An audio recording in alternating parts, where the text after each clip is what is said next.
What is your elevator pitch for Bitcoin? Why do you believe that Bitcoin will reach the price target of 1.5 million? Well, Bitcoin epitomizes an anti-fragile asset, which means that you can throw everything you want at it, including Chairman Gary Gensler, and it will thrive, ultimately. And in fact, we just had a fascinating discussion with the former surfer analyst, first crypto analyst at Ark, who started the company today, and his partner, and they raised a very good point. This is great for the distribution of wealth throughout the world. The SEC is pushing innovation out of the United States and into other countries in the world.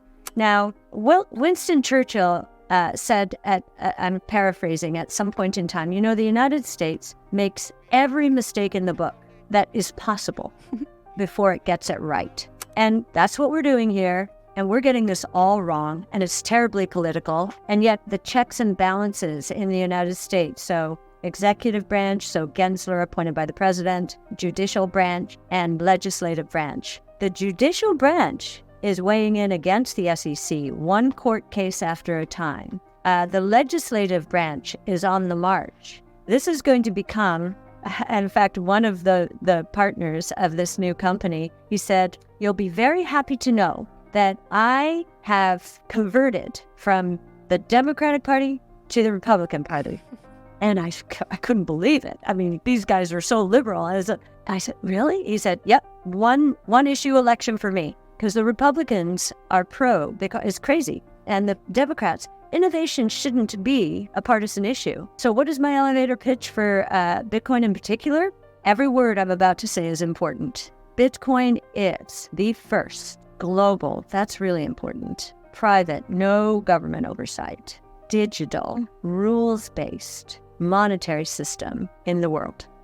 That's a big idea. When we wrote our first white paper on Bitcoin in 2015, I asked my mentor and dear friend, Art Laffer, he's a famous economist, Laffer curve fame if you've taken economics. I asked him if he would read and critique the report, and if he liked it, would he put his name on it as a collaborator. And he certainly critiqued it and tore it up, put it in two, said, I will put my name to this. I won't put my name to the technology, or I don't understand the technology, but I'll put my name to the economic. And he said, this is what I have been waiting for since we went off the gold exchange standard in 1971. This is a rules-based monetary system, but it's even better. It's global. This could really do wonders, especially for emerging markets that are plagued with hyperinflation and corrupt fiscal and monetary policies. It could transform the world. It is a very big idea. And we do believe in our, right now, the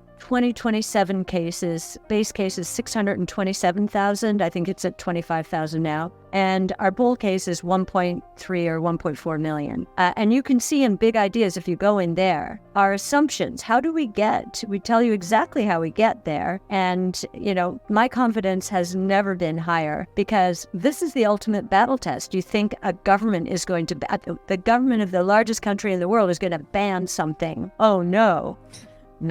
It's a very big deal. And, I actually did a podcast with Art Laffer. You can find it during the regional bank crisis when Bitcoin, as you said, and thank you. Most people don't understand it the way you described it. Bitcoin went from 19,000 to nearly 30,000 because it was a flight to safety. And I think all innovation will be a flight to safety phenomenon, whether it's your jobs or your investment portfolios. As I always say, just get on the right side of change and stay there, which means you're lifelong learning.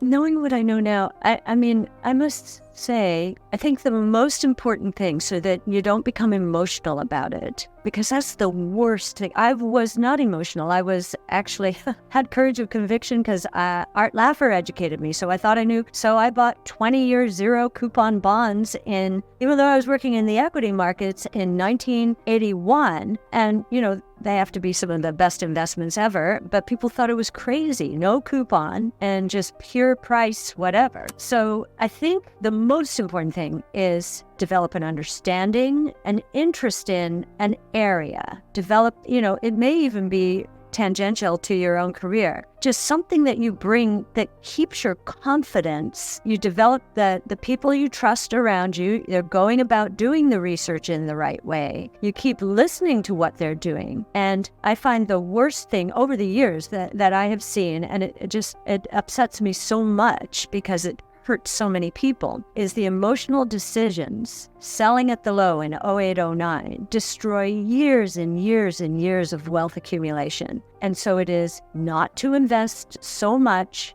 that you have to sell if we get into a really bad environment. So keep some cash. But if you do invest, especially in a strategy like ours, some people say, treat it like play money. I don't say it that way because I so believe in what we're doing.